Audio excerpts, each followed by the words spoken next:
So we made it through the off season, and we're back. We are back. It is September 9th, 2021, and the NFL season officially starts today. Thursday night opener.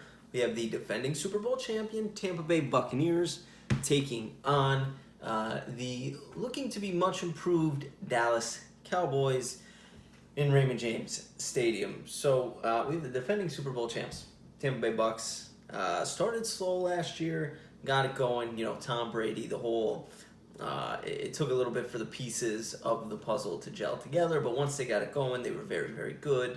Looking back, hindsight, can't take anything away from them. They hoisted the Lombardi at the end of the year in an absolute trudging of the Kansas City Chiefs, but it wasn't a smooth playoff run. I mean, you go back, the WFT, Washington Football Team, their defense gave them fits. Heineke almost became a hero. The Packers, they got out to a big lead against them before Tom Brady threw 3 picks in the second half, and Aaron Rodgers almost came back with the deal, but they didn't go for it on 4th down and all that jazz. But hey, still coming off, still the best team. I actually saw today that Skip Bayless, take it with a grain of salt, thinks that they are going to go, the Tampa Bay Buccaneers are going to go 20-0. Tom Brady's going to win the NFL regular season MVP. Obviously, I think that's just for TV, but task in hand, they didn't lose anyone. Like, Tampa Bay Buccaneers did not lose anyone. They re-signed all the guys that were on their team. I think, obviously, LaShawn McCoy, got the Super Bowl ring, retired, but he wasn't really a factor, so not really a big loss. But all the key pieces they were able to re-sign, like your Leonard Fournettes, Antonio Brown is back. Weapons are not going to be an issue. You have Chris Godwin, you have Ronald Jones, you have Leonard Fournette, you have Gronk, you have Howard, you have Brait, you have Godwin, Evans, Scotty Miller, Antonio Brown. I think I already said them. They are going to have weapons everywhere. And then you have Tom Brady behind a very good offensive line with Tristan Wirfs being just a hell of a pick that they had last year. Offensive lineman. I think he played right tackle, and maybe he played left tackle last year. Not really sure, but hell of a pick they had last year to really bolster that offensive line. So they didn't lose anyone. So they're pretty much going to look the same as they did last year. And last year, like I just said, they won the Super Bowl championship. Dallas Cowboys, on the other hand, second year of my guy, Mike McCarthy, his second year as the head coach. They are getting Dak Prescott back, right? Dak Prescott played 5 weeks. I think in week 5 he dislocated his ankle. Then that led them to have a combination of Andy Dalton and Ben DiNucci of Hard Knocks fame. Literally, guy almost got cut because he couldn't play well against third stringers this training camp. So their offense sputtered, and obviously Zeke was the main offensive weapon. Defenses are going to try to stop Zeke last year because you have, like I said, Andy Dalton, who's not bad, but Ben DiNucci playing quarterback. So this year you get Dak back. I don't know how healthy he is because he was good with the ankle. He was practicing on the ankle, and then he had some sort of lat injury where he was going to see like baseball doctors, which is a little weird, but he's going to be out there. I'm not really sure how much he's been throwing in training camp.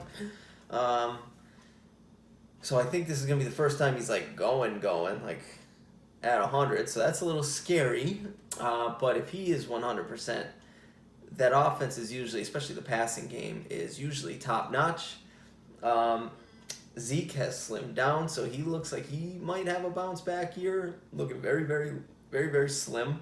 Offensive line is healthy, right? They had a lot of injuries last year. Offensive line is getting up there in age, but they're in their early 30s.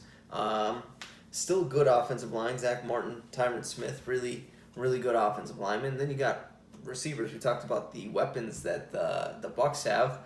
For the Cowboys, you got CeeDee Lamb, who almost had 1,000 yards last year as rookie. You got Michael Gallup. You got Amari Cooper. Again, you have Zeke toting the ball. You have Tony Pollard when he gets in there. Like, they have weapons. They definitely have weapons. Me as a bettor, the line on this game, Cat, you're killing me. I actually took this game yesterday at 8.5. I panicked because I took the Cowboys getting 8.5 because it's week 1, so I don't think this is going to be like, I think this would be a different matchup if it was week 10 and the Bucks were firing on all cylinders. I don't think they're both going to fire on all cylinders. Both teams are going to fire on all cylinders on both sides of the ball. So I think it's going to be either a defensive struggle or there's going to be no defense played and both offenses are going to eat. With that being said, 8.5, I don't think, I think it's going to be no more than a touchdown either way. So I took 8.5 thinking that other people are going to jump on that and also bet the Cowboys, which would drive the line down into a range I don't want to be. Like, I don't want to be at 6.5. You know what I mean? I was wrong. It went the other way. It's currently sitting at Cowboys plus 9.5. And if it gets to plus 10.5, I'll probably put another bet in on the Cowboys because I really don't think this is going to be more than a 10-point game. Even if the Bucks, I do believe the Bucks are going to win, but I don't think they're going to win by more than 10. I think it's going to be closer than people think. So if it gets, I'm going to keep checking that 9.5 right now. If it gets 10.5, I will bet it. I mean, it's the Bucks. It's, you know, they're the defending Super Bowl champs, but I feel like people are placing those bets thinking about the Cowboys of last year and, you know, the uncertainty with Dak. If Dak's good and they're humming, like, the Cowboys can get after it offensively.